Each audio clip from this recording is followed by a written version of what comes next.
Thought I was buying a quiet street and a decent mortgage. Instead, I bought front row seats to Karen's empire, a one-woman HOA with fake bylaws, plastic badges, and a rented attitude. You know the type. The smile that says good morning, while the eyes say I own your oxygen. She didn't know me. Not really. She didn't know that I file things, timestamp things, and that I work the kind of job where lies get measured, weighed, and labeled. So when the pounding hit my door at dawn so hard, the peephole shook, I already knew this wasn't a safety check, it was a performance. 2 uniforms stood there with HOA police screaming across their chests, badges that looked like party favors, and postures borrowed from TV. Inspection, the tall one said, trying to sound like a warrant. The short one added the attitude. Behind them, Karen hovered like a producer, waiting for the scene where I panic. If you're watching, ask yourself, what do you do when a knock pretends to be the law? I crack the door, let the air out slow, and ask the only question that matters. Paperwork? No seal, no judge, not even a city letterhead, just a typed page that looked allergic to ink. I told them who I was and where I worked. The tall one smirked. Being FBI doesn't excuse you from neighborhood codes. That's when Karen stepped closer, pretending innocence, dripping syrup. We keep everyone safe, she said, the way people say we when they mean me. They pushed for my garage. I pushed for a real cop. The plastic badge flashed again, and I saw the scam under the shine. Not enforcement, entrapment. They wanted a shove, a raised voice, a clip for later. My phone buzzed my boss. At an hour, that means trouble. Get in, now. I told the porch parade to leave my steps. Karen smiled like she'd already written the ending. I locked the door and felt the first brick of anger set in place. Driving to the field office, I checked my mirror twice, 3 times. The fake cruiser sat at the end of the block with the lights off, a scarecrow for cars. My boss met me in the hallway with a face that meant deadlines and damage control. Why are locals filing that you threatened them? He asked, already exhausted. I laid it out clean. The badges were counterfeit, the document was cosplay, and the neighbor with the clipboard was staging a show. He pinched the bridge of his nose like paperwork could give him a migraine. There's a complaint in my inbox that says you resisted a lawful inspection, he said. I can't defend what I can't disprove. That stung more than the knock. Because that's the game, right? Don't beat you in truth, bury you in process. Keep your cool, he warned. Prove they're fake. If more complaints land, this goes upstairs. By lunch, the rumor mill had legs. A blocked number pinged me. Watch your step. We know who you are. Cute. Coworkers shot me. Looks like they'd read a headline without the article. In the break room, Davis pulled me aside and whispered like the walls had ears. Thin ice, he said. Also, your neighbor? She's bragging. Bragging travels faster than facts. I filed my notes, saved my timeline, and put everything into a folder named Like a Dare. When the sun dropped, so did my stomach. That same tinted SUV idled near my house. Engine off. Windows dark. I walked inside in silence, locked the door, and set my phone to record by habit. Internal Affairs pinged my inbox asking for a statement. Altercation with local security detail, the subject read, like a joke with a badge. Karen had found a way to stitch her fake world to my real one, and now the seam ran through my career, so I stopped reacting and started building. First move, preservation. I pulled my door camera, clipped the full encounter, and duplicated it to 3 drives. Second, provenance. I captured screenshots of the HOA police patches, ran quick OSINT on the vendor that sells them to party stores, and printed the catalog page. Third, jurisdiction.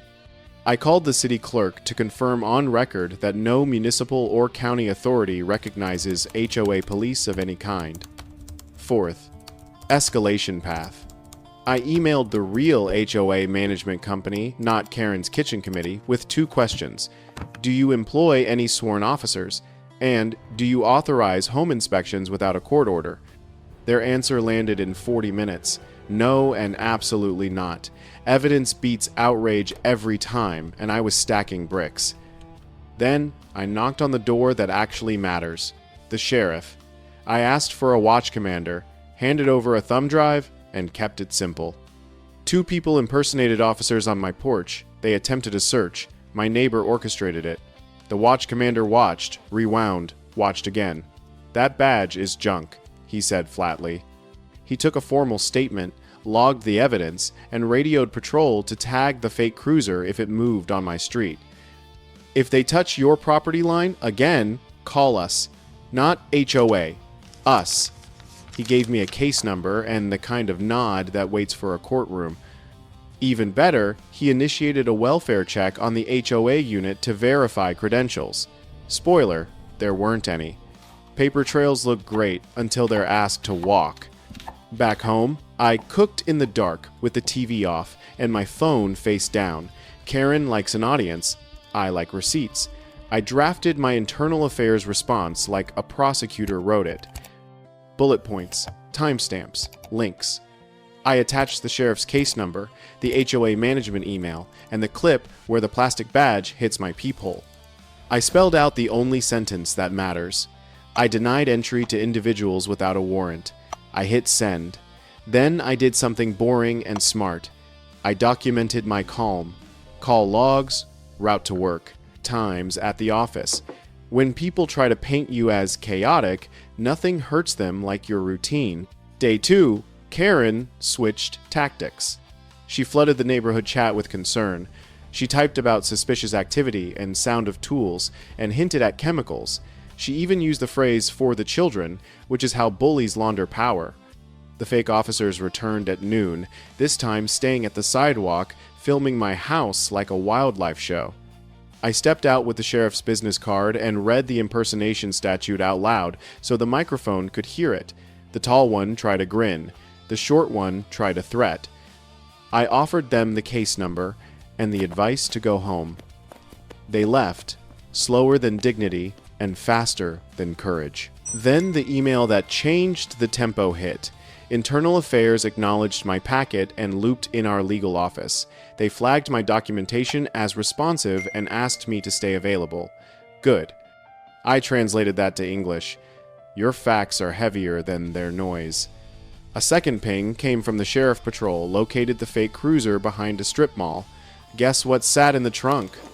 A tote full of patches, citation pads with the HOA logo, and zip ties. They seized it pending charges. I smiled for the first time in 2 days. Sometimes justice doesn't sprint. It jogs with good shoes. Karen didn't jog. She sprinted into a wall. That evening, she showed up, flanked by the same duo, no cruiser this time, just their mouths. "This is harassment," she snapped, flipping her script like a pancake. "We have the right to inspect for safety." I turned my porch into a classroom. "No, you have the right to send a letter. No, you don't have police powers. Yes, you can be charged for pretending you do." She tried to talk over me. I spoke to the camera, not to her. "For the record, you were told to leave yesterday. You've returned with the same badges. You are trespassing." The short one raised her phone to film. Perfect. I smiled, held up the sheriff's card again, and dialed on speaker. Dispatch answered. So did accountability. When the patrol car pulled to the curb, the tall one finally understood what real looks like. The deputy asked 3 questions, each answered with a stammer. "Who employs you? What authority authorizes inspections? Where's your commission card?"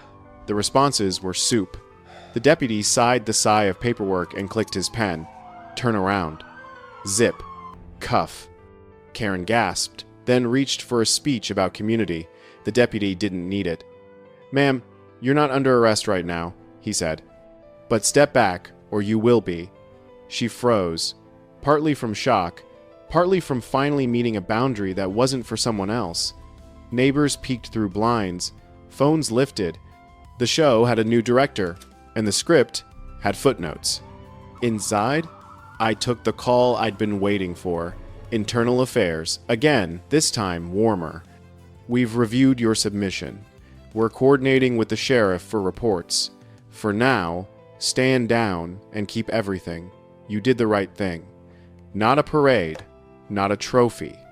Just the phrase I needed. You did the right thing. I cleaned the kitchen like a person who likes order, not like a person trying to outrun chaos. The SUV returned to the street and sat empty. It didn't bother me now. Ghosts lose power when you learn their tricks. I slept a little, not much, but enough to remember why mornings exist. On day 3, Karen tried one last play. Paperwork dressed as power. A letter slid under my door claiming fines, hearings, and non-compliance citations. It quoted bylaws that don't exist and threatened liens it can't place. I scanned it, circled the false parts in red, and forwarded it to the real HOA management with a subject line that said exactly what it needed to. Cease and desist your impersonators, or I will, their lawyer replied within hours, furious in the professional way. They scheduled an emergency board meeting without Karen, issued a neighborhood notice clarifying no HOA police, and apologized publicly. The apology didn't fix my week, but it fixed the record. That matters. I closed the loop because loops left open turned into traps. I met the watch commander to sign my statement, delivered a clean drive, and asked a small, important favor. Run a welfare check on any house these two inspected this month, I said. Make sure fear didn't steal someone's rights. He wrote it down. That's the thing about real authority. It protects more than it punishes.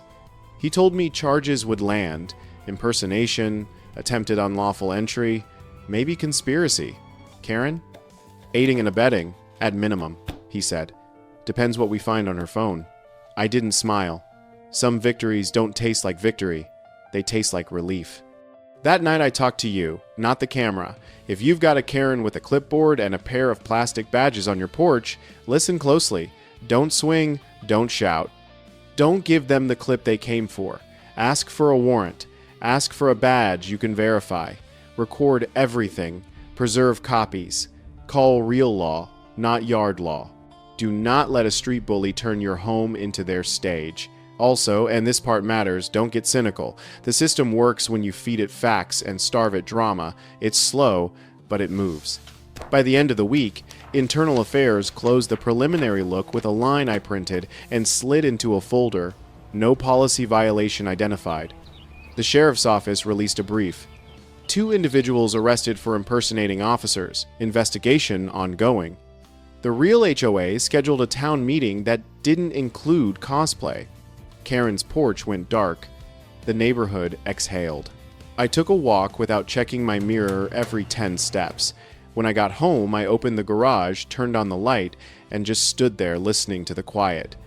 That's why we live on streets with mailboxes and kids on scooters. Not to be watched, to be home.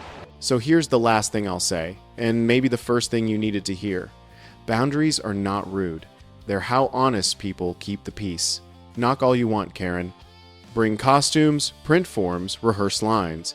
My door still opens the same way, on a warrant, on truth, on respect. Everything else meets a camera and a case number. If you're dealing with this now, drop a comment with your city. I'll pin a checklist and the exact statute you should cite. And if you're one of the good neighbors who watched this whole mess and chose facts over gossip, I see you. That's how blocks become communities. That's how noise loses. That's how mornings get quiet again. The SUV idled like a dare at the end of my street, while the neighborhood pretended nothing was wrong, and that contrast lit a fuse in me. I didn't pace, didn't rant. I started a checklist. I mirrored the door cam footage to 3 drives, exported stills of the HOA police patches, then ran the audio of that muffled voicemail through a quick filter to isolate room tone and shoe scuff. I wanted everything, because people who weaponize fear always hope you'll bring anger instead of evidence. When my email to the official HOA bounced again, I captured the SMTP error and archived the stale technical difficulties, recording from their phone line. If you're watching this and your gut says you're being played, remember, screenshots are oxygen and timestamps are armor. Karen had sandbagged every polite channel, so I moved to the ones she couldn't stage manage. I filed a written impersonation complaint with the sheriff, attached the door cam clip, the fake citation, and the bounced messages, then created a clean timeline that started with the first knock and ended with that cruiser idling like a threat. I called Alvarez and gave him the plate and the faces. He promised to run the tags and check licensing. While I waited, the block's temperature kept rising, whispers behind fences, blinds cracking open like eyelids. Tamara showed up shaking, waving a fine for paint colors and eviction language that didn't exist in any bylaw. Do not pay, I told her, and I meant it, but fear was doing what fear does, filling the space that facts hadn't claimed yet. If the HOA website is a dead end, you build a better one.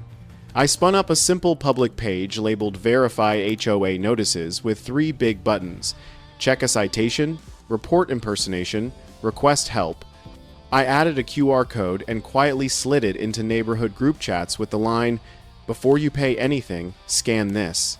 Within an hour, 8 people submitted images of identical fines signed by 3 different officers, each using the same font and the same misspelled ordinance number. That uniform sloppiness wasn't a mistake, it was a pattern. I sent the set to Alvarez and the sheriff with the subject: multiple victims, same template, no contract on file. If you've ever wondered how a fire starts, it's 1 spark plus dry paper. If you want to stop it, you bring water and witnesses. My boss at the bureau called me in again. Folder thicker, patience thinner. More reports of conflicts, he said, tapping the cover like it owed him answers. I laid out the licensed versus unlicensed split, the bounced HOA channels, and the new QR submissions. Noise isn't proof, he said, and he was right. Noise wasn't.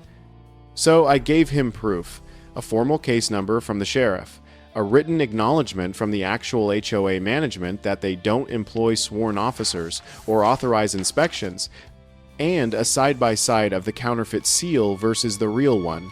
We're reviewing, he said, calmer now. Translation: your facts weigh more than their theater, but don't give me a reason to doubt you. Alvarez called back with a pivot that mattered.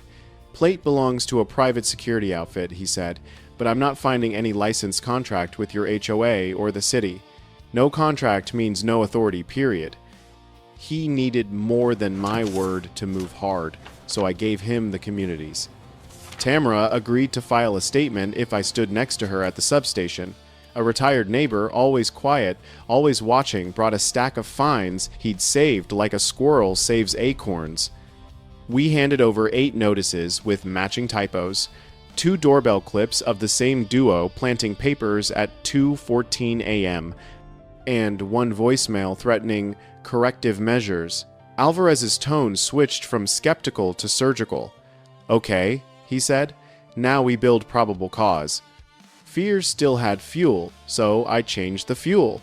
I printed 1-page explainers for porches. No, there is no HOA police. Yes, a warrant is required. Here's the sheriff's case number. I added a line for the camera. If anyone threatens eviction for paint, call this. That night, I caught the cruiser on my cam again. Lights off, windows dark. I filmed them filming me, then filmed them planting 2 more envelopes 3 houses down. They moved like they believed opacity was a cloak. It isn't. I emailed the clips to the postal inspector's tip line with a simple note: counterfeit notices delivered via mail slots equals mail fraud questions. If you want a scheme to fall apart, involve a statute that cares about envelopes. Karen mistook my silence for surrender and staged a driveway scene for whoever still believed her. Arms folded, jaw set, she told me she was enforcing standards. Standards don't hide in blocked numbers or wear plastic. The tall mimic drifted over and told me to move along, and I gave him the only thing that matters. You have no legal authority here. He flashed his toy badge. I flashed the sheriff's card. Nobody blinked until a marked unit turned the corner on cue. The deputy took one look at the citation pad, asked 3 crisp questions, and went very still. You could hear the whole block recalibrating as the deputy said, "Who employs you? What license? Where's the commission?" Their answers weren't answers. The deputy took statements and promised uniformed welfare checks for every house that got a notice. Karen finally looked unsure. At home, I dug through ancient HOA meeting notes and found the seed of this mess. A years-old security program Karen had championed tabletopped by residents who didn't want uniforms patrolling cul-de-sacs. She lost the vote then. She was trying to win it now by force. I mapped her network, the private security LLC behind the plate, the community standards Gmail pushing fines, a registrar record that tied the domain to a forwarding service and buried in a public DNS misconfiguration, an IP that routed through Karen's home provider. I preserved every lookup with hashes and screenshots, then handed the packet to Alvarez. He didn't say, "Good work." He said, "Don't publish this yet. We'll need it intact." Internal Affairs requested another meeting, and I walked in ready to be boring and precise. I answered point blank about aggressive behavior with a timeline, then played the porch audio where I say warrant 3 times and leave my property twice, both at conversational volume. I handed over the sheriff's case number, HOA management's denial, and the postal tip receipt. The supervisor didn't smile, but she did stop tapping her pen. "We're pausing any internal action pending the local investigation," she said. That sentence felt like a floor under my feet. If you've ever had your reputation held by a thread, you know process isn't the enemy when it's finally fed the truth. Alvarez and I moved from collect to test. With Tamara's consent, he set up a controlled call where she asked how to resolve her fine. The woman mimic told her to Zelle, a personal account named after a shell that didn't exist 3 weeks ago. No receipts, the mimic said. Just compliance. We recorded the call under one-party consent, logged the routing info, and traced the Zelle alias to a prepaid debit controlled by the security outfit's office manager who, surprise, followed Karen on a private neighborhood Facebook group where she bragged about cleaning house. Conspiracy doesn't need dramatic emails, it just needs money that walks like a duck. The sheriff looped in a county prosecutor and the state security licensing board. The board's reply was brutal. The company was on probation already for unlicensed activity in a neighboring county. Any representation as law enforcement is grounds for immediate suspension. The prosecutor circled phrases from the porch audio and the fines, then circled a bigger one. Pattern. They greenlit a warrant for the security office's boxes and a preservation order for phones tied to the Zelle account. Alvarez asked me for one more thing, a short on-camera statement to anchor the narrative before the perp walk rumor mill started grinding. I kept it tight. If someone knocks without a warrant, you can say no. If someone pretends to be a cop, call the real ones. Karen tried to sprint through a closing door by pushing a new letter under mine, counterfeit seal, big bold Ordinance 301, and a threat about a disciplinary hearing.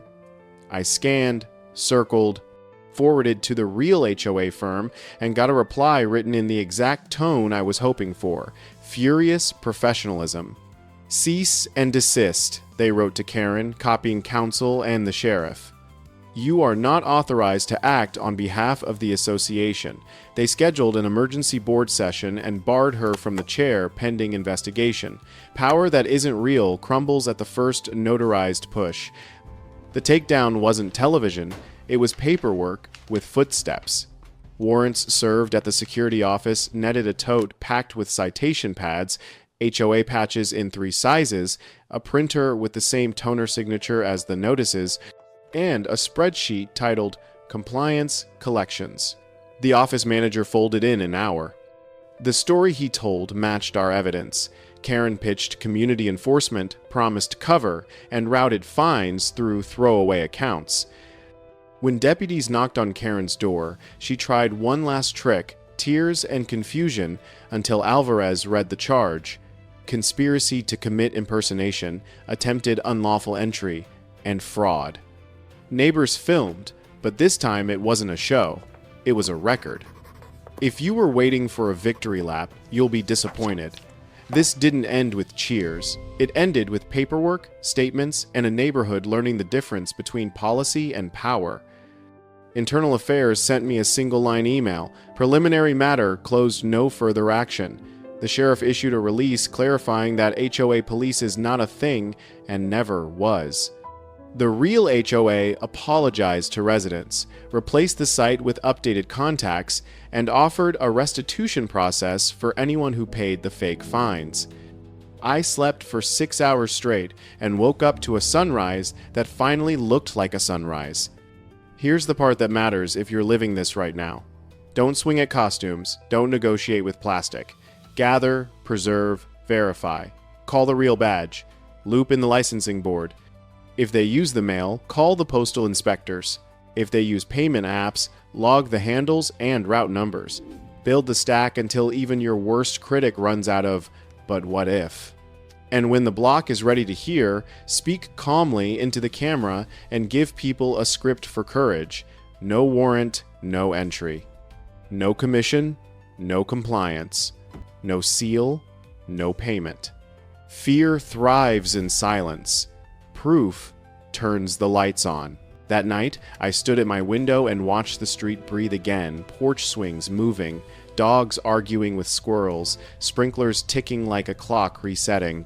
The idling cruiser was gone, and in its place was a patrol car doing a slow, boring loop for the right reasons.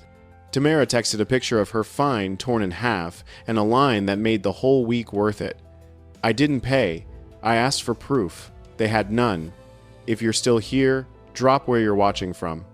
I'll pin a checklist and the impersonation statute for your state, because this wasn't just about me versus Karen. It was about a neighborhood remembering who it belongs to, and a camera, a case number, and a calm voice proving that quiet isn't given, it's kept. The following day felt like walking into a storm I could not see, but could already hear rumbling. The unmarked SUV had vanished from the curb, but I knew it would be back. Every sound outside made my pulse jump: the crunch of tires on pavement, the creak of a mailbox lid. Even my own reflection in the window startled me once or twice. That's how bad it had gotten. I was an FBI agent, trained to deal with criminals and high-stakes operations. Yet here I was, afraid of my own neighbor with a clipboard and a handful of terrified recruits. I decided to flip the script.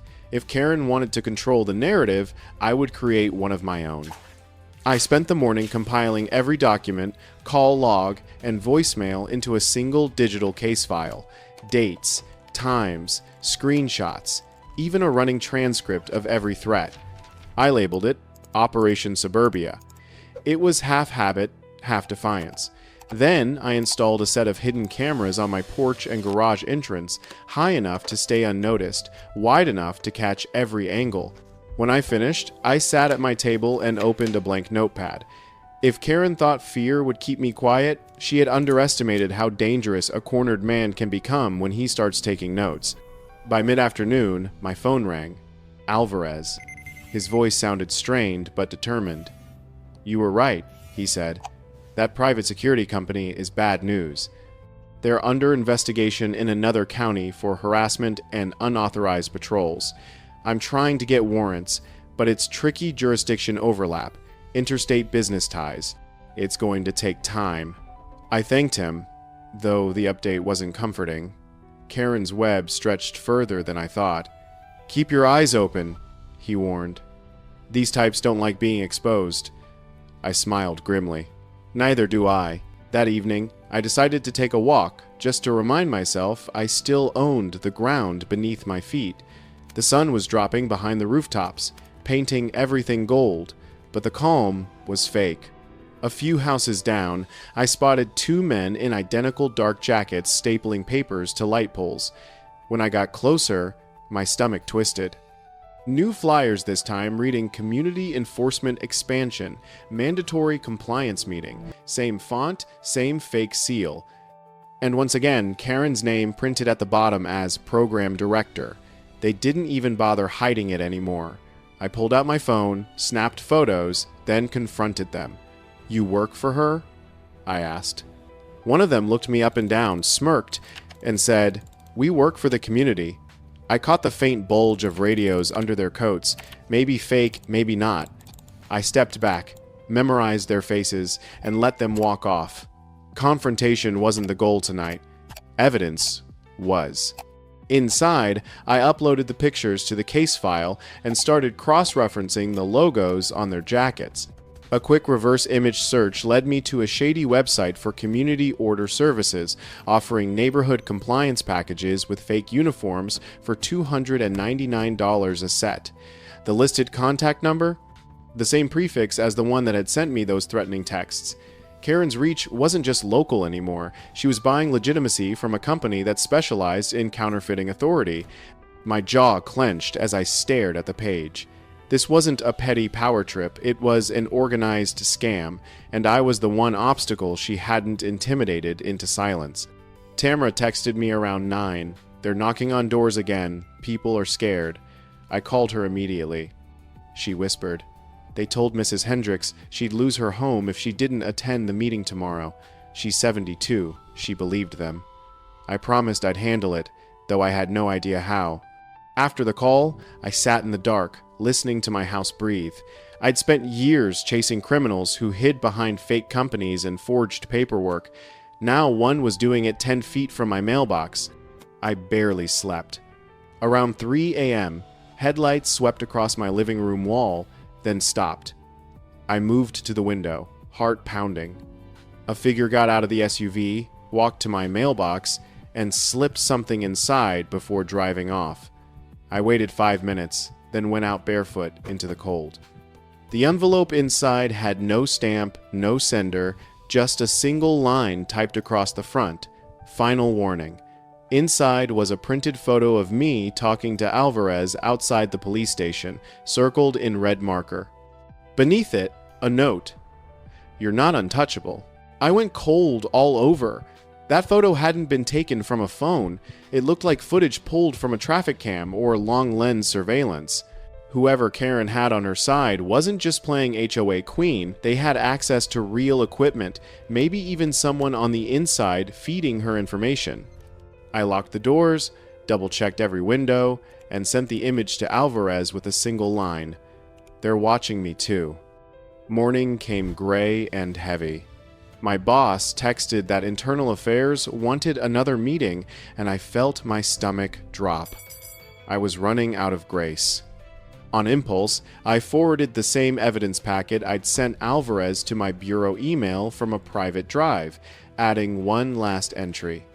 Escalating impersonation ring using community as cover. If they were going to bury me, they would at least have the truth buried with me. Before heading to work, I stopped by Tamara's house. She looked exhausted. You shouldn't be out, she said. They're meeting at Karen's tonight. Whole street's invited. I asked if she would come. She shook her head. Not a chance. Then she hesitated. But I recorded them last night, talking outside my window. You need to hear it. She played a short clip on her phone, voices distorted but clear enough to understand.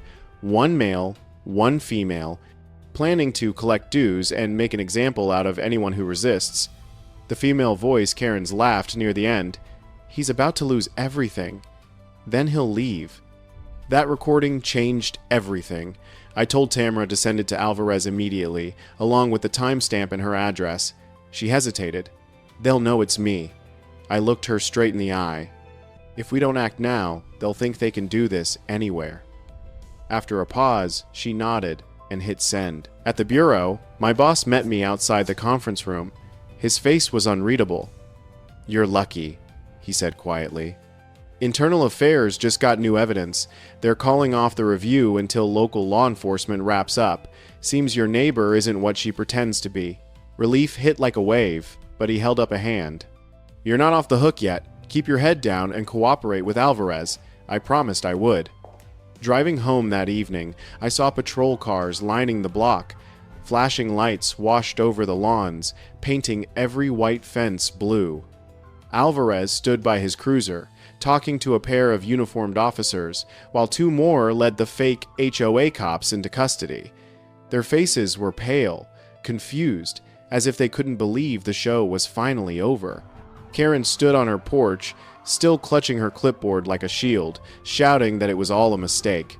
Alvarez glanced my way and gave a short nod, the kind that says, You did your part. I didn't cheer. I just stood there under the streetlight, watching her empire crumble, piece by piece, the flyers being ripped down, the fake cruiser towed away, the neighbors slowly stepping outside, realizing they'd been duped. Fear loosened its grip on the block. Tamara came over, tears of relief in her eyes. "It's really over?" she asked. I looked at Karen being guided into a squad car and said, "For her, yes. For the rest of us, it's just beginning." Because, as Alvarez had warned me earlier that night, Karen wasn't working alone. The private security shell company had deeper ties to a developer, to funding streams that stretched beyond our county. They'd chosen this neighborhood as their test site, and if they'd gotten away with it here, they would have done it somewhere else next. So when I tell you this story, remember, power only wins when good people stay quiet. Karen's empire fell because the truth finally had a paper trail and a few brave voices behind it. The neighborhood would heal, the FBI would clear my record, and life would crawl back toward normal.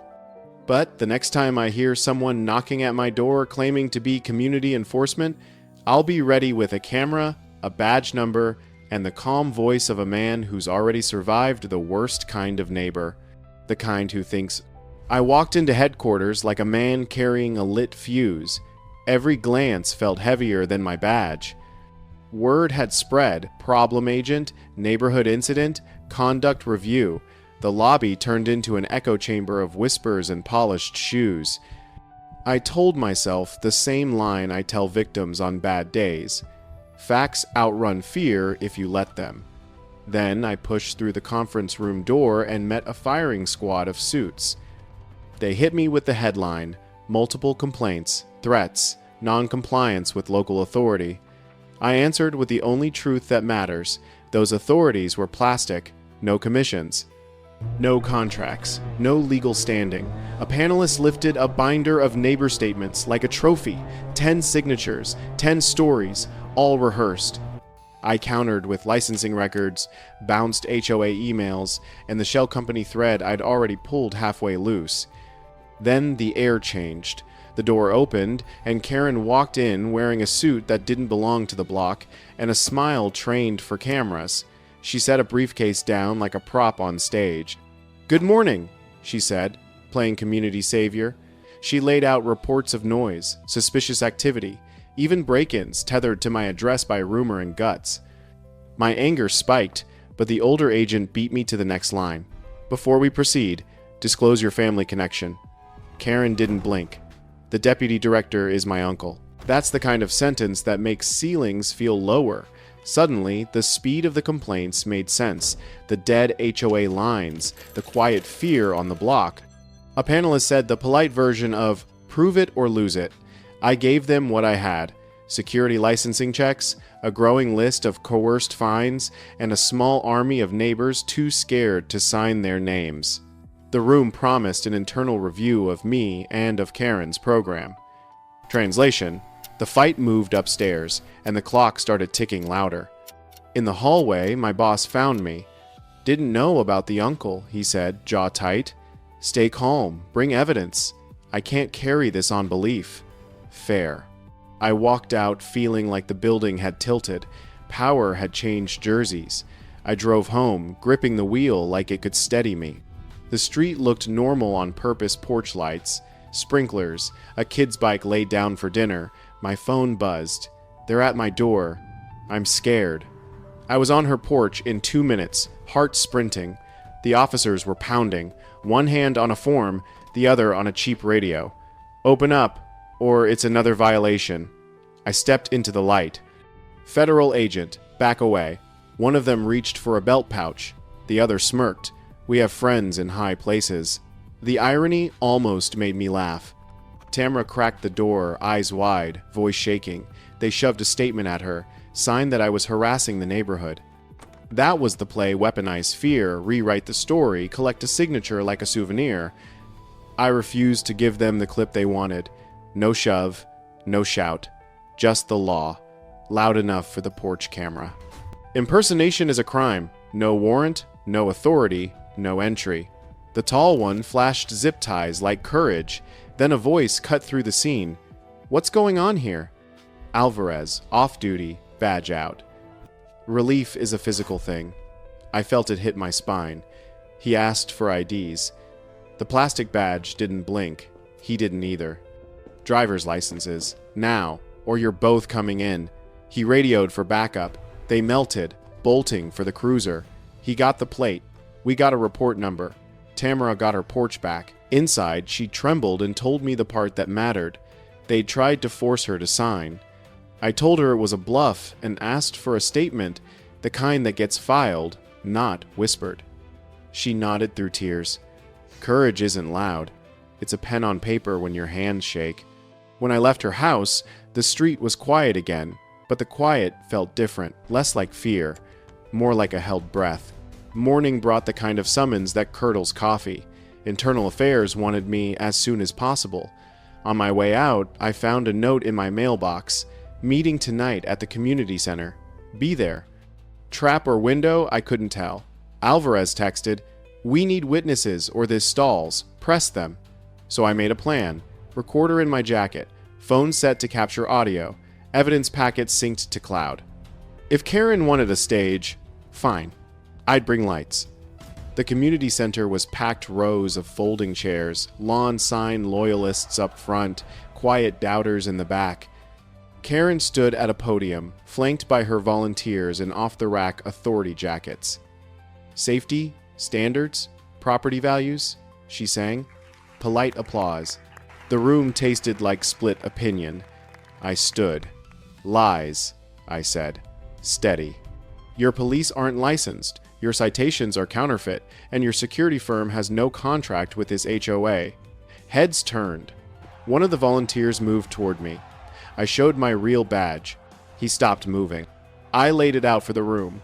Contracts, licensing, statutes. Volunteers can't detain, can't fine, can't threaten eviction. I pointed at the stack of papers on Karen's table. "Let's see the forms." A neighbor beat her to it, plucking a citation from the pile. No seal, no signature, no city file number. Cameras came out. Phones clicked like rain. Karen's smile cracked. One volunteer whispered, "I didn't sign up for this," and left through a side door. Alvarez stepped into the doorway like a teacher, changing the energy of a classroom. "Everyone stay calm," he said, badge visible. "We're investigating unauthorized security practices and possible extortion." Karen tried one last bluff. "I have connections, but the room wasn't buying stock in her tone anymore." Alvarez asked her to come with him. When her supporters looked for a script, no lines arrived. Cuffs clicked. The room exhaled. Truth doesn't cheer, it breathes. Fallout arrived fast. Statements. Photo dumps. An HOA audit that traced fines to Karen, not the association. The security company found itself facing charges for unlawful enforcement. The deputy director uncle denied involvement because of course he did. The scrutiny didn't care. He resigned for personal reasons, a few quiet weeks later. Internal Affairs closed my file with a line I'll remember longer than any commendation. No policy violation identified. My boss shook my hand and said the rare words, "You were right." The block relearned normal. Lawns grew without panic. Porch lights meant welcome again, not watch. The fake cruiser disappeared like a bad rumor. Neighbors who had signed complaints under pressure knocked on my door with apologies and plates of cookies that said what words couldn't. Tamara smiled in a way I hadn't seen in months, shoulders lower, eyes brighter. "Thank you," she said. I told her the truth. "You did that. You signed your name." Here's the part I wish someone had told me on day one. Bullies don't need uniforms. They need silence. They weaponize confusion, borrow the look of power, and hope you'll flinch. Don't. Ask for the warrant. Ask for the commission. Record the knock. Save the emails. Bring calm to a place designed for panic.